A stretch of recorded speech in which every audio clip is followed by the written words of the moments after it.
Live from the Washington, D.C. area, it's the Inside Scoop, all the news that our viewers want to know. Now, here's the host. Hello, I'm your host, Amy Skiavo. Thank you for joining us tonight on Inside Scoop Virginia. We have an emotional show tonight, and it is about helping our wounded warriors. And we have 4 different guests that will be talking about how they've all contributed, and they're donating and volunteering their time and energy and their businesses in order to help those soldiers who are ill and disabled, and how they're reaching out through their businesses in order to change their lives. Our first guest tonight is Skip Rogers. Hi, Amy. Thank you, Skip, for coming on the show. Thank you so much for having me. Well, I tell you, we met about a year ago, and it was at Jam and Java, and you had a charitable event that I was invited to. Yes. And it was a conglomeration of different musical artists that had come together that you had asked. It was a loud evening, wasn't it? It was a very loud loud and profitable, I think. It was. It was a lot of not profitable, but speaking of profitable, your organization is Able Forces. Yes. You and your partner, Joe Cunningham, founded Able Forces. It is a nonprofit, a 501c3, in 2009. Mm-hmm. And now your particular nonprofit, you help provide employment for the ill and disabled veterans who have 30% minimum disability. And can you talk to us a little bit about what that is and what that means? Yeah. So Able Forces, Joe Cunningham, an old friend of mine, and I, in 2009, started Able Forces. We both had previous business to that, and through a journey, ended up selling that business to start Able Forces. Our mission is to provide employment exclusively to wounded, ill, and injured veterans. We are a government contractor, a nonprofit, so we're rather unique in that way. Most government contractors are small businesses, they're veteran-owned, they're woman-owned. We're a nonprofit, so our focus really is to serve as a bridge between discharge or retirement and kind of the rest of your life. We provide employment, good professional focused employment, while they're recovering, while they're becoming comfortable in civilian life. And we love nothing more than to say goodbye to them, because that means they're getting a better job, better money, and then we backfill those positions. Thank you so much for your dedication and the time that you put in and your service to our country. And I know that you and Joe, when you were telling me that your history together was that you worked with the Department of Defense? Both of us have pretty much spent our career in a DOD, in a Department of Defense environment. Joe, prior to our starting our first business back in about 2004-05, retired from DynCorp, a multi-billion-dollar defense contractor. He was president. So he spent virtually all of his career in a DOD environment as an executive. Myself, I had my own consulting business. Most all of my work over the last 35 plus years was focusing on defense contracts and military work. Wow. Oh, well, okay, so working with both government and non-government organizations, and I found out when I was doing a little bit of the research online, I found that you work with those organizations at the federal, state, and the local levels. Yes. So now what does that entail? So you said government and non-government. So my work, our work with Able Forces, we primarily contract with our business partners. So we have relationships with General Dynamics, with Booz Allen, with SAIC, Leidos, and companies like that. Yeah. They give us little pieces of very large DoD contracts. And then those pieces of the contract, I bring on my wounded, ill, and injured to support those contracts. So most of those contracts will run 3, 4, 5 years. Mm-hmm. So we have a good, stable employment environment for our guys. Now, are they contributing funds to Able Forces, to your cause, or is it just that they're hiring those veterans? That's a great question. Yeah. Our relationship is really based on employment. Mm-hmm. However, we do have a number of charitable areas that we work in, and many within our business partners contribute personally, and some as a corporation to support our charitable work. Yeah. Yeah.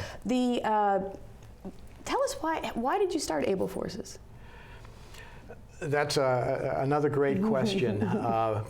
Back in about 2007, Joe and I, at a luncheon meeting, had the opportunity to meet with the former Sergeant Major of the Army, Jack Tilley. And it was through our relationship with him, as well as meeting other individuals with a federal program called Ability One, which works exclusively with severely disabled. Right. We were able to be inspired in moving from a profit-making business to a nonprofit. Jack Tilley, Sergeant Major Tilley, took us to Walter Reed for the first time in about 2006, maybe 2007.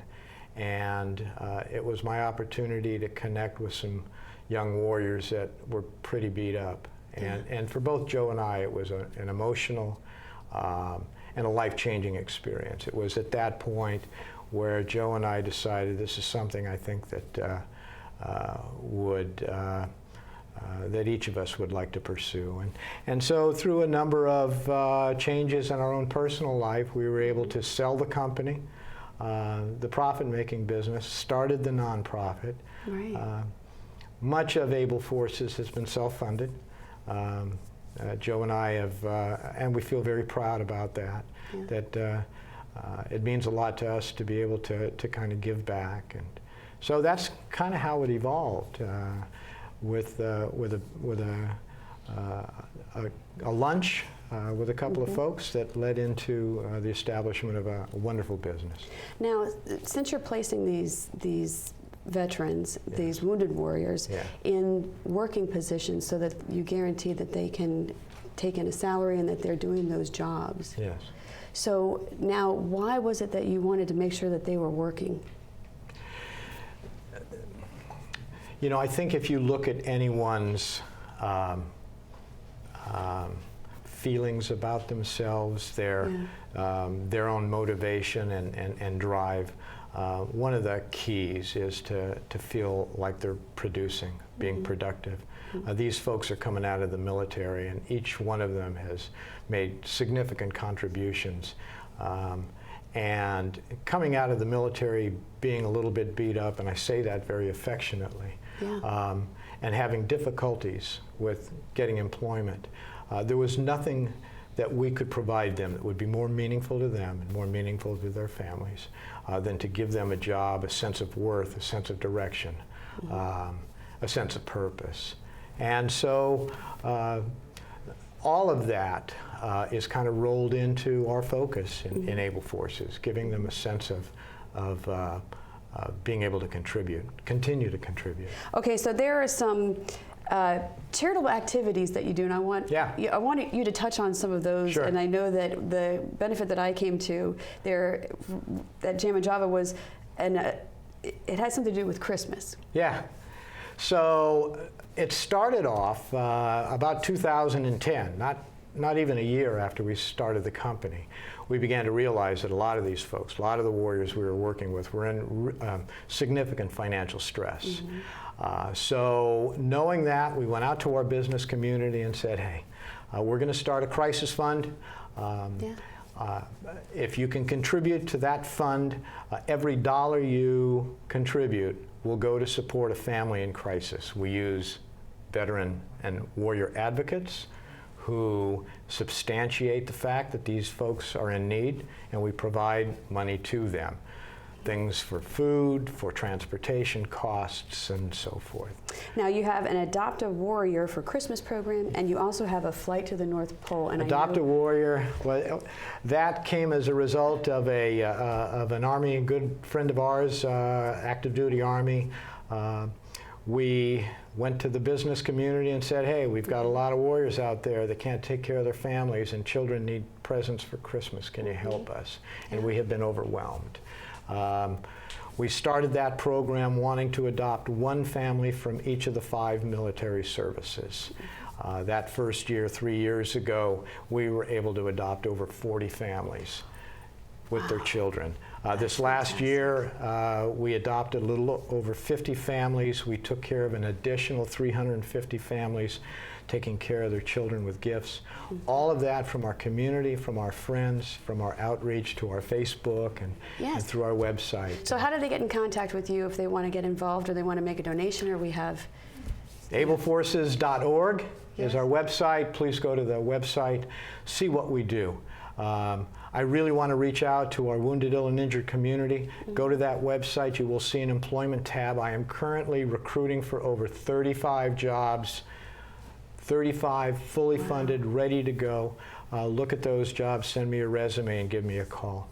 Facebook? Facebook is Able Forces. You can go there. To our DoD community, to our business partners out there, I would ask you to look over your current contracts, those that are upcoming. I would like you to consider Able Forces as being part of a team.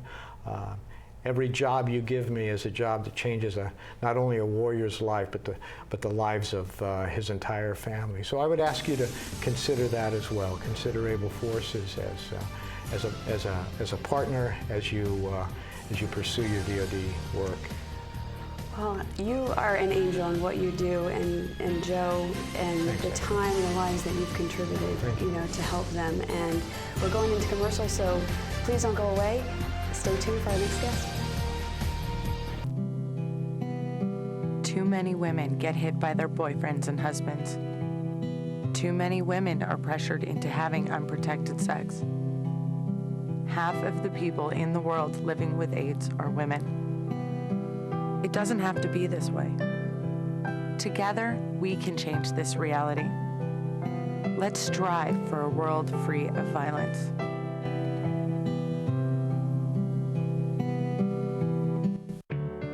At Volunteers of America, we don't just give kids a way to stay off the streets. We give them the tools they need to reach their full potential. We don't just help the elderly receive needed care. We help them live life to the fullest. We don't just provide food for homeless individuals and families. We provide job training and placement so they can buy groceries. Volunteers of America is a national organization that for over 100 years has provided programs and services that allow people to overcome their challenges to become vital members of their community. At Volunteers of America, we don't just help people, we help people help themselves. Find out how you can support the programs that are working in your community. Contact Volunteers of America today. Call 1-800-899-0089. Drivers face all kinds of distractions. Guys, stop playing now. 127 consecutive. Before your wireless phone becomes one of them, stop. Drive safely. Keep your phone in easy reach and dial sensibly. In bad weather or traffic, call later and use a hands-free device. Remember, with wireless, safety is your call. We're back to the Inside Scoop. Here again, your host. Welcome back. We have our second guest tonight, and we're talking about helping our wounded warriors. We have Sergeant Major Mike Mack with us this evening. Thank you, Mike, for coming on the show. It's an honor to be here. Well, I'm honored and privileged to meet all of you, and I know that the work that you've done throughout the history of your career. Now, you are a retired Marine. Yes, ma'am, I am. Okay, well, let's talk more about you and your career and how you've been involved with the Marines. If you give us a little background on you. Absolutely. I came in the Marine Corps June of 1986. I'm originally from Irvington, New Jersey, a small town in New Jersey, and I came in the Marine Corps working in finance. And my career just evolved to, I was doing different things. I was able to be a Marine drill instructor. I trained officer candidates at Quantico, Virginia. I was fortunate enough to go to recruiting duty and serve as a Sergeant Major Recruiting Station, Orange County, California. I was able to recruit for the largest recruiting station in the nation. We were responsible for Los Angeles down to Oceanside, and we also had the entire Pacific. So our footprint covered Samoa, Guam, the Hawaiian Islands. So we did a lot of traveling, and after I came back from that job, I was selected to be the Sergeant Major of Wounded Warrior Regiment for the Marine Corps. So I've had a blessed, tremendous, fun career. So now, being a career military, and you said that you were starting out in finance, and why did you join the military? Why did you join the Marines? Well, I come from a very patriotic family. My father served in the Army. So when a buddy of mine and I were deciding to go into the Marine Corps in the buddy system, that was a plan that we had since we were 17. I was a district and regional champ in wrestling in high school, and one of my goals was to be an Olympic wrestler and make the Marine all wrestling team and then try out for our Olympic team. So that was the goal when I initially came in, and that was the reason why I selected the Marine Corps. Okay, so you have a bit of a movie, like TV and movie history here. So I know now with the Marines, and you were sharing a story with me about a particular movie that you were in, and it was called The Making of a Marine officer. Marine officer. Yes, ma'am. And tell us a little bit about that. Well, when I was a drill instructor at Officer Candidate School at Quantico, Virginia, when we initially received the young officer candidates, we did not know that they were actually doing a videotape of making a Marine officer. So when they came there, they followed us from the beginning to the end of that officer candidate school class. From the time we picked them up in the auditorium to meeting them on the yellow footprints to getting them in their squad bay and getting lined up in a quick manner. So they followed us throughout that entire period. And what happened was we were able to have that shown at our recruiting station. This was in 2004 that we actually did that, and they were still showing that video of making a Marine officer that I was one of the stars in during that time while I was on recruiting duty for our young officers to be. Yeah. So it was great to come in the room and give them the speech after them seeing that movie for the first time. Wow, yes. That's exciting to be on screen. Now you're on screen again with me. It was tremendous. It was tremendous. Which I'm thankful for. Thank so you. We just had Skip Rogers as our first guest, and tell us a little bit about how you met Skip and how you became involved with the Able Forces with him. Skip Rogers and his Able Forces team is just a tremendous, tremendous team. We actually met while we were at a hiring conference at Fort Myer Henderson Hall. I was introduced to Mr. Rogers by Carlos Melendez. He is our senior representative in our transition section for Wounded Warrior Regiment, the regiment that I was a sergeant major of. Mr. Rogers has done some tremendous things for our wounded, ill, and injured. He has hired at a minimum of 9 to 14 of our young Marines to set them up for success as they transition out of the Marine Corps. Over 97% of our Marines that come to Wounded Warrior Regiment transition from the Marine Corps. So it's great individuals, patriotic Americans like Mr. Rogers and his team that set our warriors up for success.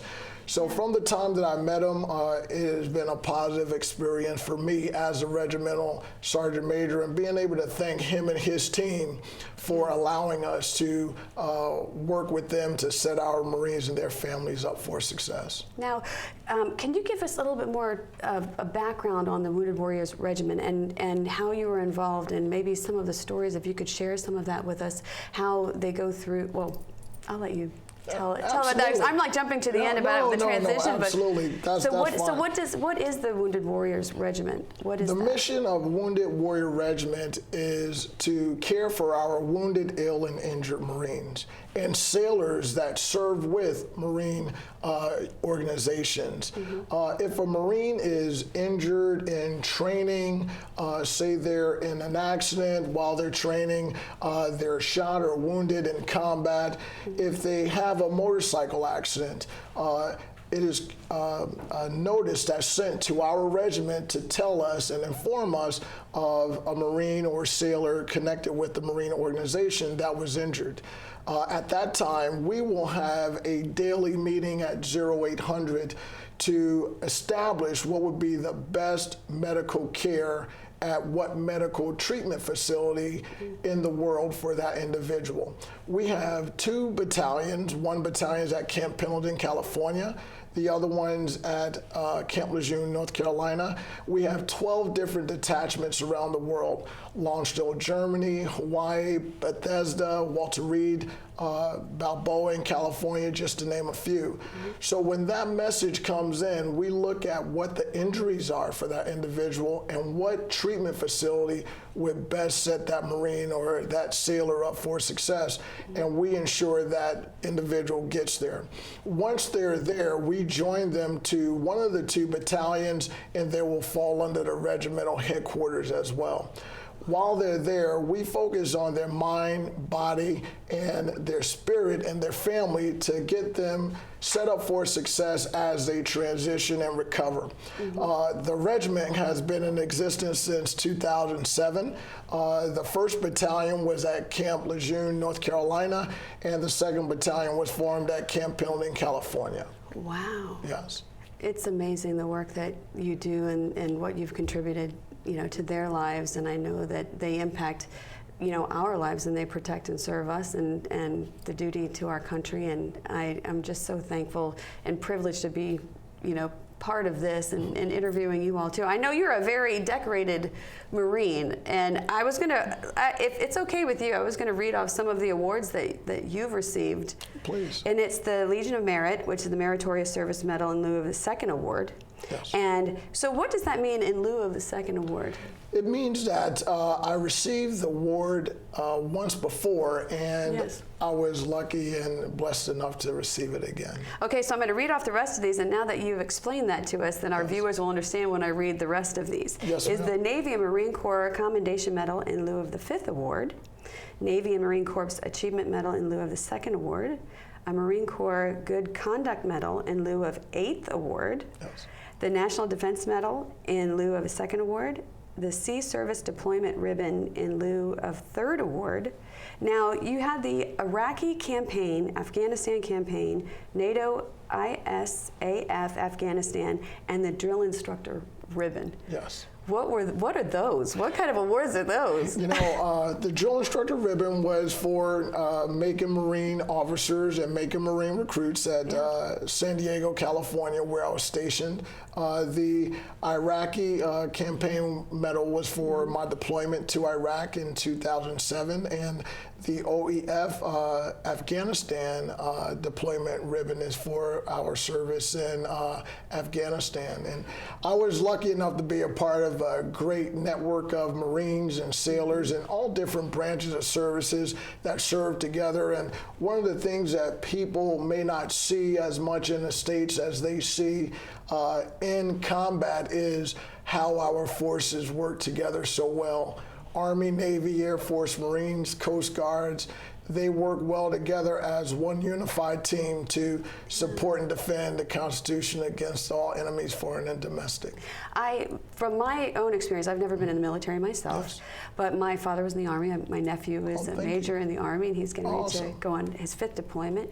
But I know that it's a family, and it's Yes. a bond that you have within the military forces too, and that's just, it's so heartwarming. Yeah. Yet everyone that I've ever known and met that's been in the military has said the same thing. It's just very much a family mindset. Now, okay, the work that you have done has been pretty extensive throughout the career that you have had, and you've been doing this over a lifetime. Yes. What would you like to share with, the families and those wounded warriors that are out there watching today? That's a great question. And the message I would like to give our family and our viewers is for our wounded, ill, and injured, whether they're Army, Navy, Air Force, Marines, to never give up. My first year as a young Marine, coming into the Marine Corps, I was involved in a very severe car accident. Yeah. And that accident almost ruined my career, and it took me through a very challenging state in my life. What happened was I fractured my spine, and I was placed in a Minerva brace and was medevaced from Yuma, Arizona to Balboa Memorial Hospital. Mm-hmm. And during that time, I wasn't able to walk for the first week. They kept me in the bed. And for 9 months, I couldn't take off this brace, and they never thought that I would be able to continue with my Marine Corps career. They were actually processing me out of the Marine Corps at that time. We didn't have what we have now, safe harbor for the Navy, warrior transition program, and wounded warriors. So through the grace of God and a lot of prayers, we're where we are today, and we're here to support our wounded warriors whenever we can. Thank you for sharing your message and being here today. And I know that your career and what you've contributed to the Marines and to those soldiers that you've impacted their lives is just, you're angels. Thank you. You're all angels. And I know that we've run out of time because we're getting ready to go into our next segment, next commercial, but I hope that we could have you back on again and talk about some of your experiences. And I know you have many, many stories to share that that I've heard that I enjoyed, and I know our viewers would too. But we'll have you back on again. Thank Absolutely. you so much for Thank being you very here. much for having me. Thank you. Don't go away. We're cutting to commercial. We'll be right back.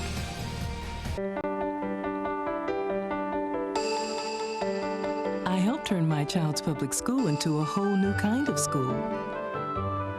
One with a curriculum that really motivates kids. One that has extended hours, 6 days a week, year-round. With loads of academic, cultural, and recreational activities. One that has support services like medical and dental right there. A school where parents' involvement is encouraged. Where teachers have more time to teach. And students are excited about learning. There's just one problem. My child doesn't ever want to come home. You can help turn your school into a community school for excellence. Find out how. Call 1-877-LOVE-TO-LEARN. It's coming. Right to your neighborhood. And when it does, you may be surprised. It's your Social Security statement of your benefits, and it's going to help you plan your financial future. Your benefit statement will tell you how much Social Security you're eligible to receive and when you'll get it. Then you'll know how much you need to save for retirement, because that's coming too. The future is in your hands. Choose to save. The toxic fumes from this meth lab are seeping into Jamie's sinus cavity. Ammonia vapors invade her throat. Toxic gases fill her lungs. Jamie's body is deteriorating. And she doesn't even know it. Jamie, dinner. So, who has a drug problem now. Find out how meth affects you at drugfree.org/. We're back to the Inside Scoop. Here again, your host. We are back with Marilyn Williams. She's the founder of LCSW. She is a therapist that works with our wounded warriors and our troops and with PTSD. And her specialty is neurofeedback. And we're going to get into that right away. Thank you for coming back on the show again. Thanks for asking me. Marilyn. This is a subject that's near and dear to my heart. Yes, it is. And I know the work that you do is, and I keep using the word angel throughout this show tonight because I know that the work and what you contribute to their lives and these soldiers that are battling whatever, they're coming back either from a physical injury or an emotional or a mental injury, that the work that you do is very specialized. And neurofeedback is something that we're going to delve into in a moment. Okay. But I want to ask you some more personal questions. Oh, okay. And to talk about, since our topic is, helping those wounded warriors in the military, you have a background in the military. I do. I wasn't in the, well, some people would say I was in the military. I'm an Army brat. And a lot of people talk about how families serve too. It's not the same kind of service, but my dad was a chaplain in the Army. Yeah. And he was also he served in Vietnam and in World War II. He was in the Navy.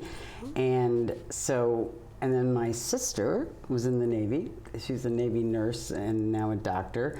And now my daughter. So there are 3 generations of people in my family. My daughter's a psychologist. Yes, so it runs in the family now for you and your daughter. I declined, but I'm just going to help them. I just didn't enlist myself. The work that you do is helpful, and I know that, and I've seen the result of that too.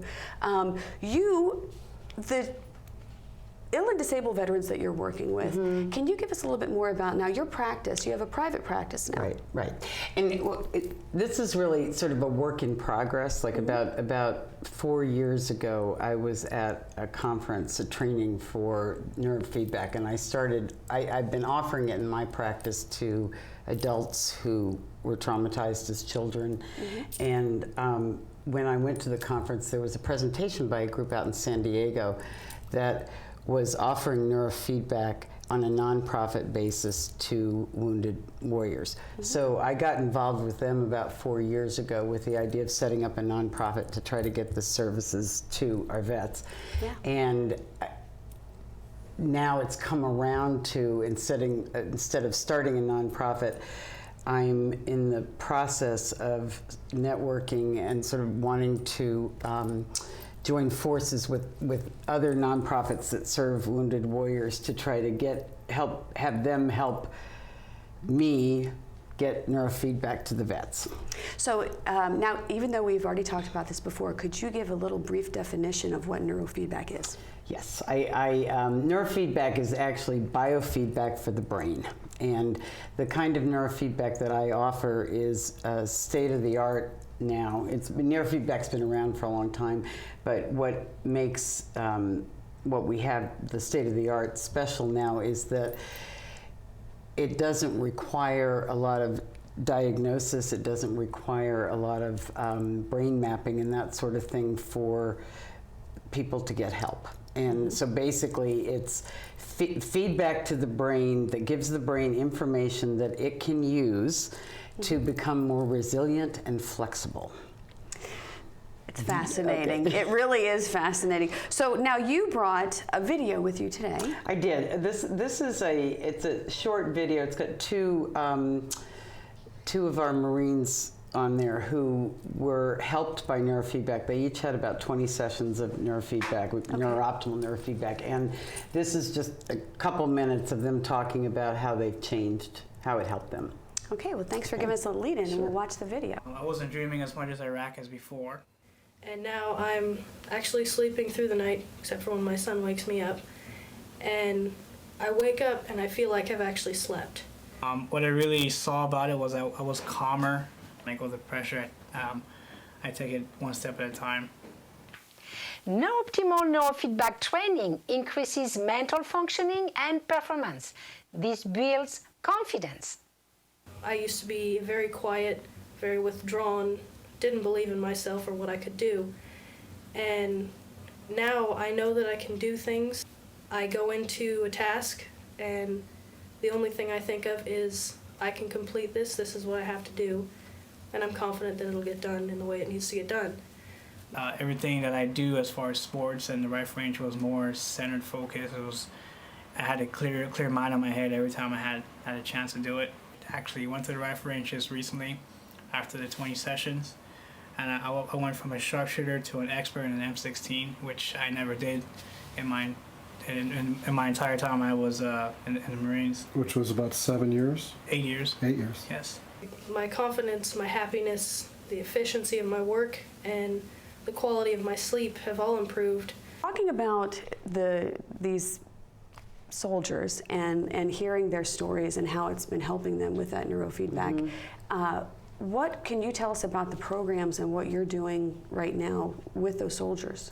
Well, that's a good question, because what I'm doing is sort of a work in progress in the sense that getting this to our vets is a little more problematical than it might look. Yeah. Because it's like in Canada, for instance, their health programs for vets are a little more advanced. They're a little more progressive in what they're willing to offer. And so the Canadian government has come out and the VA has backed neurofeedback. It's going to be years before that happens here because of, the studies and all the research that, a lot of the research has been done. We know it's effective, but the kinds of studies that are required to get this into an institution are different than what we can do on the outside. So right now, I'm doing everything I can to try to get this to the attention of other nonprofits that work with our vets to try to find a delivery system for them that is outside the institutions, that we can get that to them through the nonprofits and that kind of thing. So that my efforts in the next couple years are going to be to how to get this to them quicker. Is there any legislation or is there anything political that you can be No, doing? as a matter of fact, it was interesting because one of the meetings I had was a former Deputy Surgeon General of a military branch, we'll put it that way. Yeah. And he was talking about even when he found technology that would help vets, that even he had difficulty getting congressional funding for some of this stuff because the studies weren't done. Right. So the studies weren't done to the specification of the military. And I wouldn't want to do any technology that wasn't safe. Right. But we already know that this works. There's a lot of evidence for it. So I feel, I've used it on my children, so I don't, that would be the greatest testament of safety that I would have for it. But so it's probably not clear to your viewers right now exactly what neurofeedback is, but we know it works. It helps people who've had trauma, and it helps relax their brain so that they don't have a lot of the side effects from PTSD, and especially good with TBI. So can you share some of the stories? I know you can't go into any of the, in depth, the names or any of those that you're working with. And could you share a story maybe about one of the soldiers that came in that was severely affected by PTSD, and how that interesting enough, one of the I want to say young men, he was younger than I was, but he had a 20-year career in the military. He'd had about 4 or 5 deployments. And what was true for him, actually, a lot of these people, and I don't mean to stereotype, but the people I've worked with, they don't come in necessarily saying, I have PTSD and I'd like to work with you. Right. It's more, I have headaches, or I'm drinking too much, or I'm doing something like that. And no, I don't need therapy, but I've heard about this neurofeedback kind of thing. So the cool thing about neurofeedback is that you don't have to be ready for talk therapy. You don't have to be interested in doing that. So this man came in, and he he actually, we talked about sort of all the symptoms of PTSD, but he was very sure that he didn't have PTSD. And that, you know, it's fine. You know, you don't need to label it that. But I think it's a testament about, it's a statement about how difficult it is for some of these people to ask for help, because it's sort of, you know, that's not frowned upon, but it's difficult in the military for a lot of people to admit they need help. It's sort of seen as a sign of weakness and that sort of thing. So neurofeedback is like, sort of, my kids called it like Star Wars, you know, it's like attaching something to your head, and you don't have to get into all that touchy-feely stuff. You get your, you know, get fixed. Right. You know? Are there any other programs, or is there, how can people get involved? I know that you have your private practice, but is there, how can viewers or anyone if in the people are families get involved? interested in getting involved, you know, it would be through one of the nonprofits that is already established. But if you're interested in getting involved and would like to help get this word out to vets, and is to contact me in my website, which I think was up. But go ahead and tell us your website anyway. Oh, it's www.mediancenter.com. Okay, now you have your own private practice now, I do. so that's and something. That's now you're still the Median Center, yes. But you're still working with the Median Center, so it's not like you're on your own. Like you are on a team. Like no, the Median Center, I out. founded it. I mean, it's my center, it's my private practice, but we have a staff, and we run a neurofeedback clinic. So this is like for civilians, it's sort of good for anything, like good for what ails you. And the cool thing is that it's available. You don't have to have a neuroscience degree to offer it. So. Is there any story that you'd like to share? I know we've got about a minute left today. Is there something, a message, or there's something that you want to tell our viewers? Well, you know, it's funny. This just occurred to me a lot while I was sitting here, but I grew up as a child of somebody who'd served in Vietnam, and that I'm just tremendously moved by the way people are responding to our veterans now. I mean, it's a different situation, but back then, I mean, I know a lot of people still remember how the vets coming home from Vietnam were treated, and I think it's very gratifying to me that people like the two gentlemen that you interviewed before me are doing everything they can to try to help our vets. And there's more that can be done. I mean, we've heard everything about the VA, and I think a lot of what's going to happen is through the nonprofits. Right.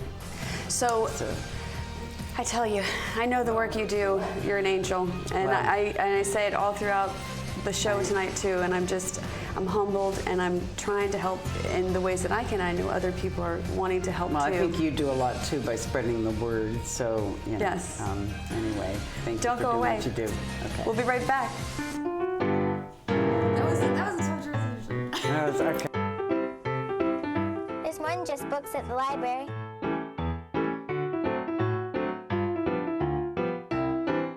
There's more than just books at the library.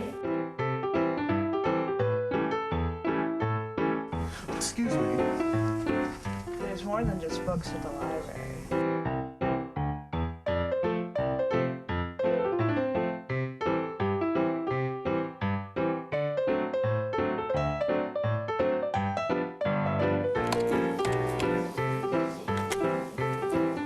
Il n'y a plus que de livres à la bibliothèque. Hello. You have a lot of great books here today. You know there's more than just books at the library. I know. There's more than just books at the library. I don't want to be hooked to a machine. I want all the medical treatment available to me. I wouldn't want my family to have to make this decision. My doctor knows what's best for me. An advance directive is your life on your terms. Talk with your family. Decide what's right for you. Then put it in writing. Documenting my wishes today means my family won't have to make heart-wrenching decisions later. To learn more, visit www.putitinwriting.org. 1,200 American youth run away from their homes every day. The National Runaway Switchboard is here to help.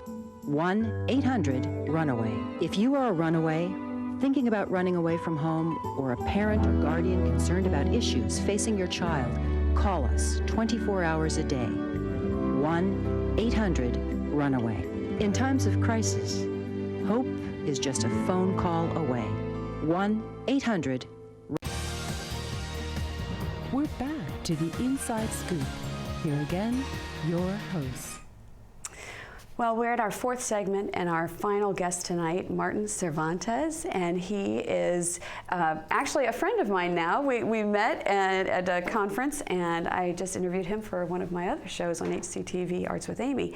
Martin, thank you so much for coming on the show tonight. Absolutely. Okay, so now you are a veteran yourself, and you're a veteran artist, and you're a juried artist at the Workhouse Arts Center down in Lorton, Virginia. That's correct. Okay, so let's get into a little bit about your history. And you were a career Army artist, and I know the story, but I want you to share the story of how you became an artist in the Army and share with our viewers. Okay, well, I enlisted in the Army as an illustrator.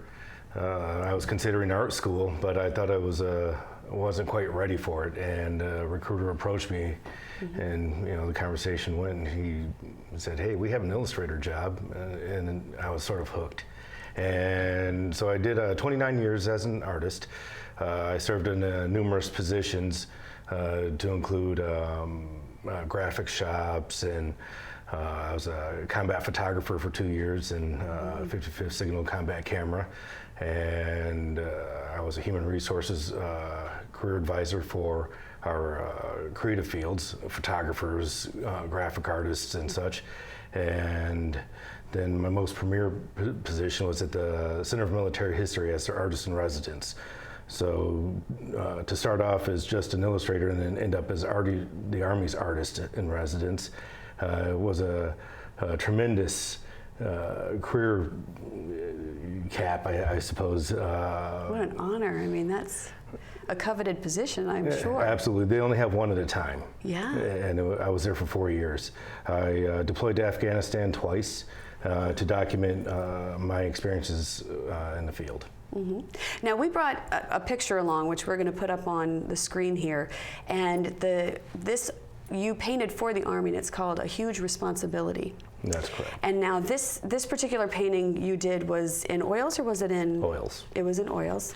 Now tell us a little bit about this painting and your perspective when you were painting it. That particular painting, I worked from several photographs to put that together.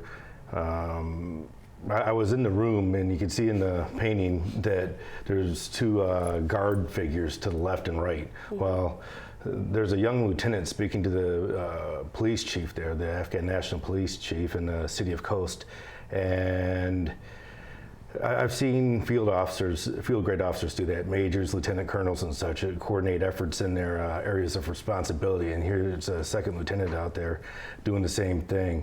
Right next to him you see a man in a baseball cap and sunglasses and head wrap covering his face. Well, that was his interpreter, and he had to protect his identity or he might become a target. Wow. Now, I know I saw several other pieces that you painted for the Army, and they're on a website. Can you share the website with our viewers? The Center for Military History's official website. They have the Army Staff Artist Galleries, and you can find me there. Yeah, and you actually are listed there as Martin J. Cervantez. That's correct. Cervantez. Okay, now what brought you to the Army? I mean, what was that particular? I know you said that it was because that you wanted to be an artist with them, but we talked about different branches of the military tonight. Was there something special about the Army? Well, the Army, you could choose your job. Yeah. And so I was able to choose illustrator. They offered me several other jobs when I made it to MEPS. They tried to convince me to be infantry or field artillery, and I said, look, I know how to draw and paint, and as long as you keep me in that career field, I'm fine, and I'll have no problem enlisting. Okay, so I was down there at the Workhouse in the Arts Center there, and I came down to your studio. You are a juried artist there, and what brought you to the Workhouse? Being stationed in the area several times. While I was at the Center for Military History, I was working on Fort Belvoir at their Museum Support Center. And so being an avid artist and lover of art, I went out and found everything I possibly could that was related to all the museums and things to do. And when I went through the Workhouse, I said, okay, I need to be here, and figured out what the criteria was. And I had one more assignment to go, and I was stationed in Germany. So for the 2 years I was in Germany, I did nothing but work on my portfolio so that I could make the cut. Mm-hmm. You have your first solo exhibit that's there, and it's running there right now through April 7th, is that correct? April 17th. 17th, okay. So tell us about your exhibit, your solo exhibit. This is my first solo exhibit.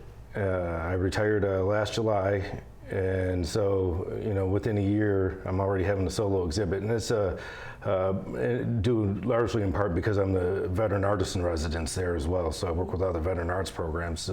We have a exhibit also in conjunction with mine called In It Together. Yes. And so me being a veteran artist, that show directly coincides and is a good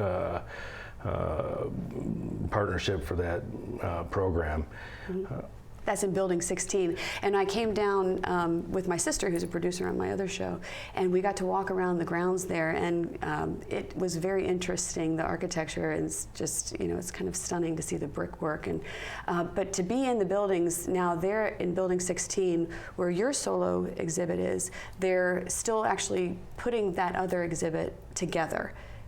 It is up now. It is open. Oh, it is open to the public. And it is very striking. And anybody that goes there, I would advise. I think everybody should go there and see it. Yeah. And I guarantee you will be moved.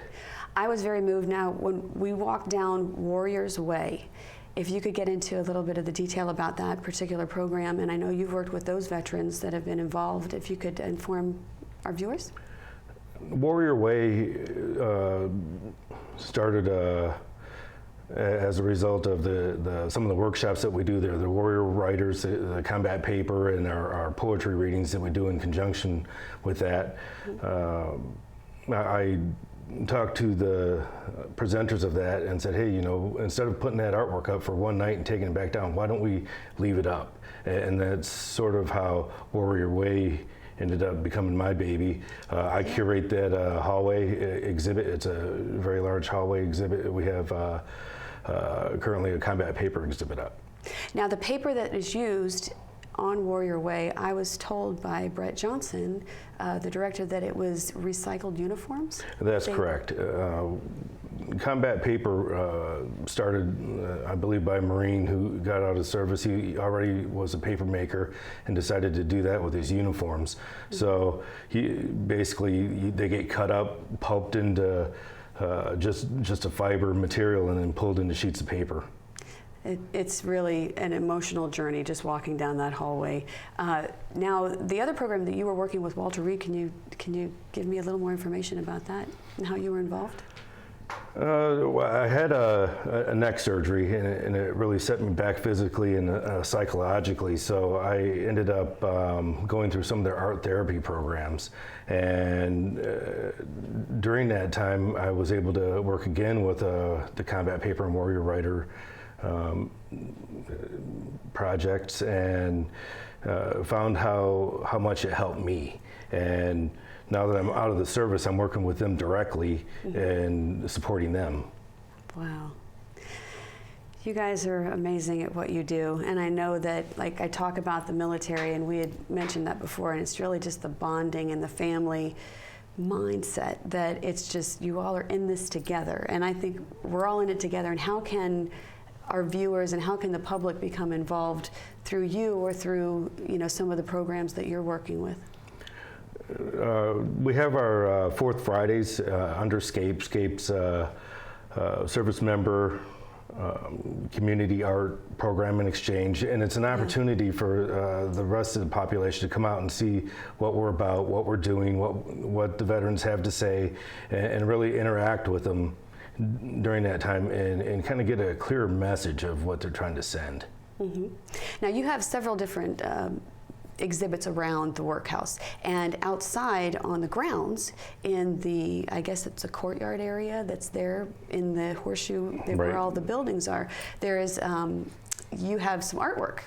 There's a small installation sculpture there. It was inspired by a photograph I took this winter during the first heavy snowfall. It was taken in my backyard, and it was basically just dead shrub sticks sticking up out of the snow. But it was it talked to me a little bit, and then when I saw some materials, I didn't know exactly what I was going to do with them, so I made the installation. Okay, your artwork is so colorful and beautiful, and I don't have a picture of it with us to share with our viewers, but they can Google your name, or they could go to your, do you have a Facebook? Yes, I do. I'm on Facebook, I'm on Instagram, Tumblr. Okay, and they can, to see your artwork. Now, there was a very large piece that's in your solo exhibit, and if you could tell the title of that piece and then the scale and how large this piece is. Transcendental is the title, and it's 14 feet 8 inches by 6.5 feet tall. It is a spectacular, the colors and the movement that is in that piece is just breathtaking. Now, you had to actually paint this with that canvas on the floor. That's correct. It was so large, I decided not to stretch it first. I decided just to paint on the raw canvas on the floor, so I could crawl around on it and walk across it, during its during the various stages, and I pretty much knew how I was going to approach the stretching of it to hang it once I was done, so it was a definite plan. Now, you not only work on the canvas, you also work with found objects, and there was a piece of wood that was in your studio. If you could share with our viewers what that one piece, your first round piece. The wooden piece was one of the ends of a wire spool that you see at the construction site. I found several of them by the side of the road and said, okay, I need those. I didn't know I was going to do it immediately, but it eventually came to me. So I created a piece of art out of it. Now, there's another piece that you were working on in the studio, and it was a very large, was it 5 feet wide? That was 5 foot diameter disc. A disc, and that was also in acrylic? Yes. Okay, so now the artwork that you're working on there is so colorful, but there's also pieces that you have that were done that were more textural. Like pretty much everything that you do is textural, and I like to touch art. So, and you were saying that was okay to come to your studio because it's more of an experiencing the art, not just looking at it, but also, putting... Very tactile. Very tactile. Once you touch it once, you're sort of drawn in and you really connect with the piece. Yeah. Is there anything you want to share with our viewers? I know we're getting ready to close out our segment. We're at 1 minute. Is there something you want to share? Absolutely. Come down and visit us at Workhouse Art Center in Lorton. And I think you'll be amazed by the level of artwork there. We have 60 resident artists and 30 non-resident artists who, the associate artists, they have a place to show their work there as well. Thank you so much for coming on the show. Thank you all for watching today, and please get out and help and become involved with assisting our wounded warriors and our soldiers if you can. Thank you for watching. I'm Amy Skiavo.